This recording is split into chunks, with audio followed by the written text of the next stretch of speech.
From Recorded Future News and PRX, this is Click Here.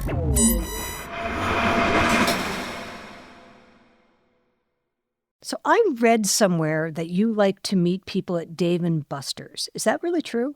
I went to Dave & Buster's literally Friday night for Valentine's Day. So That's awesome. I'm all for Dave & Buster's. Okay. Noted. From Recorded Future News, this is Click Here's Mic Drop, a longer listen to one of our favorite interviews of the week. I'm Dina Temple-Reston. And today, we're talking to Mark Zaid, who's kind of a fixture in the American intelligence community. I always describe that I am a national security attorney. I am an attorney for spies. Usually my malpractice insurance company doesn't understand what that means, so I am an employment lawyer, but I am one for spies. For decades now, he's represented a huge array of government whistleblowers, both Republican and Democrat. But now he's seeing something he's never really seen before, a campaign of retribution and revenge that is targeting a lot of the people who have traditionally been his clients. The Trump administration has spent its first month in office pulling protective details on former high-ranking officials and throwing members of the media out of offices in the Pentagon and the White House. And, it turns out, singling out Mark Zaid. I was at a wedding of a colleague when text messages, and actually reporters had started calling, but I wasn't paying attention because I was at the wedding. And then I got a text message from a colleague that said something to the effect of, "So sorry to hear what happened." And I was like, what are you talking about? What happened? And he's like, "You're in the New York Post. Trump took your clearance away."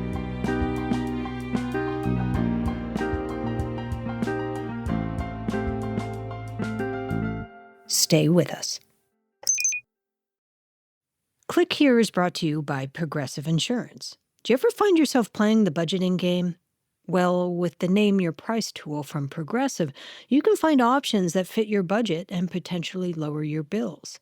Try it at progressive.com. Progressive Casualty Insurance Company and Affiliates. Price and coverage match limited by state law. Not available in all states. Support for Click Here comes from Curiosity Weekly, a podcast from Discovery. Each episode unpacks breaking science and tech news with experts who can make sense of it all.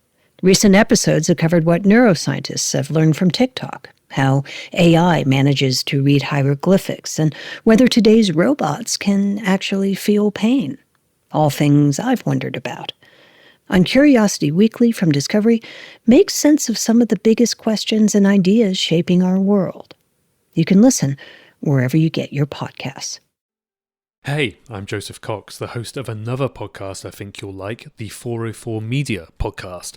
We're an independent news outlet covering the bleeding edge of technology, and every week we discuss our latest stories. Whether that's how AI images are taking over Facebook and fooling people, how drugs are being sold on Instagram, or the spread of AI-enabled surveillance cameras, we hold tech to account. Catch me and the rest of the 404 Media gang wherever you listen. Just search for the 404 Media podcast. Chat to you soon. I'm Dina Temple-Reston, and this is Click Here's Mic Drop. For the past 32 years, Mark Zaid has been representing government employees who have been trying to hold both Republican and Democrat administrations to account. He needs security clearance for his work because of who he represents. Many of my clients work within the cleared or classified environment. And so, for example, someone who is a covert case officer for the CIA, an American spy, their affiliation with the CIA is a secret. It is criminal for someone to reveal it or for them to tell someone without authorization. And if they get in trouble at work, they need legal representation. And I would be one of the few lawyers who would have the security clearance necessary to be able to know that they work at the CIA and possibly see the classified information that underlies their case that I would review at whatever agency might be involved. Mark has done so much of this work that it wouldn't be an exaggeration to say that he's become the go-to lawyer for government whistleblowers, from people who questioned the Obama administration's response to the Benghazi attacks to the former owner of Harrods, who filed suit against the NSA to get any communications records it might have intercepted from Princess Diana.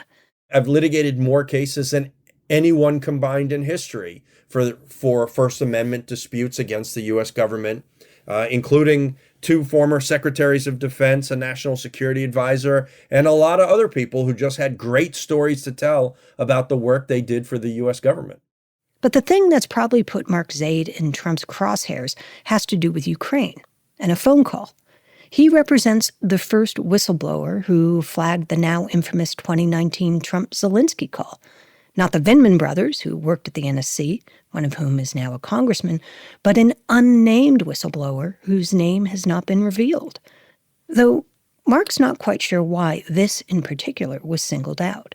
Frankly, the work I did during the Trump administration was like the work I do in every other administration. But then I handled with a colleague the intelligence community whistleblower whose complaint became public. It was filed in August of 2019, became public in September of 2019. This is the Ukraine, hey, let's make a deal. Right. The perfect call with President Zelensky of Ukraine. At least that's how President Trump characterized the call. If you take a look at that call, it was perfect. And you may remember that that call was the centerpiece of the first impeachment hearings against President Trump.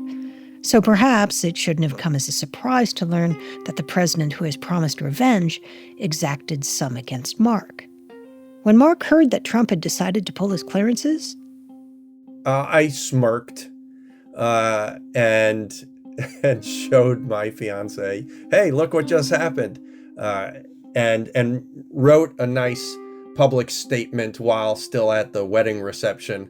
And I styled it as, this is my red badge of courage, for those who are fans of the Stephen Crane novel from 1895, and ended it with, what took you so long? Wow.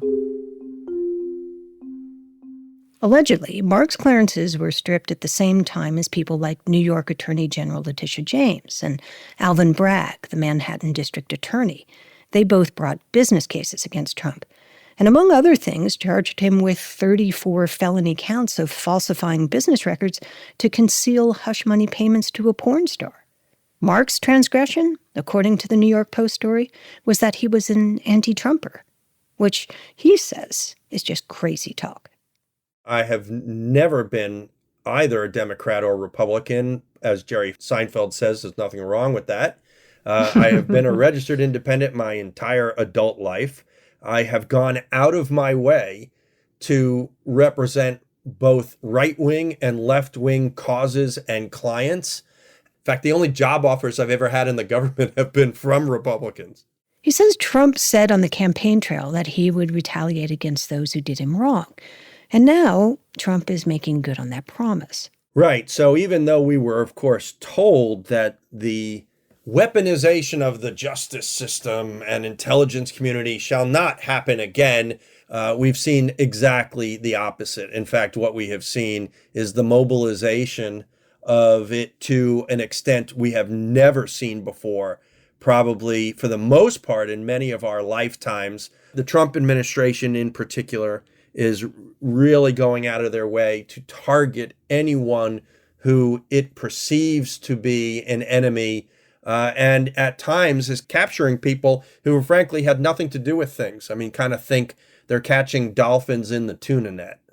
Though Mark says it's odd that Trump decided to retaliate against him now and not back in 2019 when the call with Ukraine first surfaced.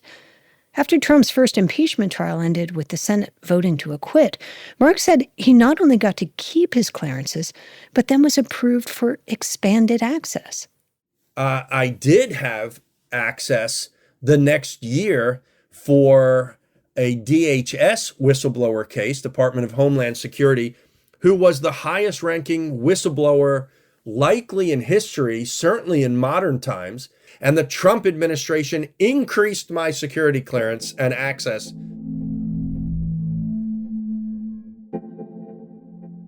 Ironically, a large part of Mark's classified work these days has to do with helping Trump political appointees put together all the information they need to get their own security clearances.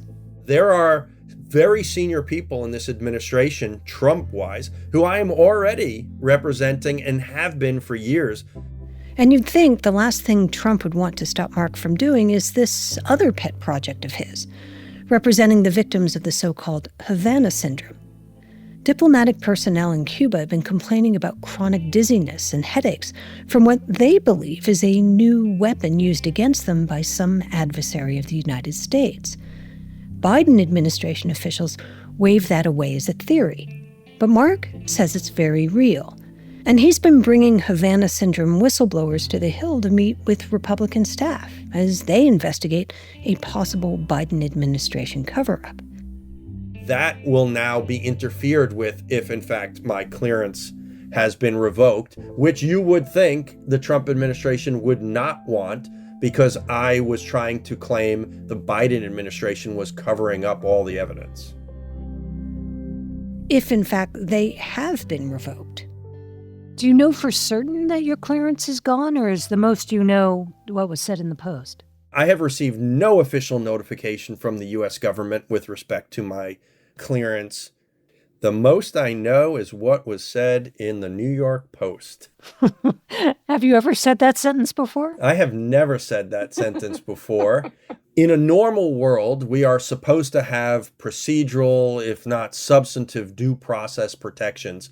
You're not supposed to just be able to revoke or deny someone's clearance without their opportunity to defend it. So theoretically, I can go and challenge the fact that I was denied due process. But he hasn't done that yet. I am picking my fights, and any effort to go against me or my client simply emboldens me to fight harder. And I will. And so, up to you, President Trump.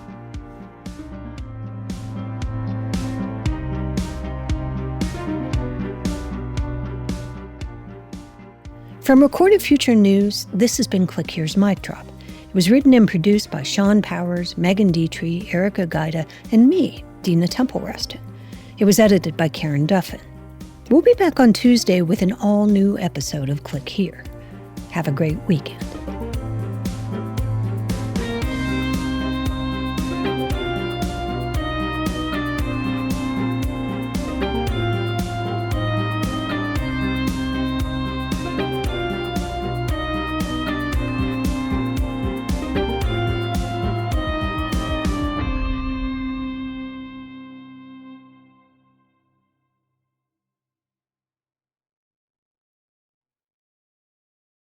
Looking for more of the cybersecurity and intelligence coverage you get on Click Here? Then check out our sister publication, The Record, from Recorded Future News. You'll get breaking cyber news from reporters in New York, Washington, London, and Kyiv, among others. And you'll see for yourself why it attracts hundreds of thousands of page views every month. Just go to therecord.media.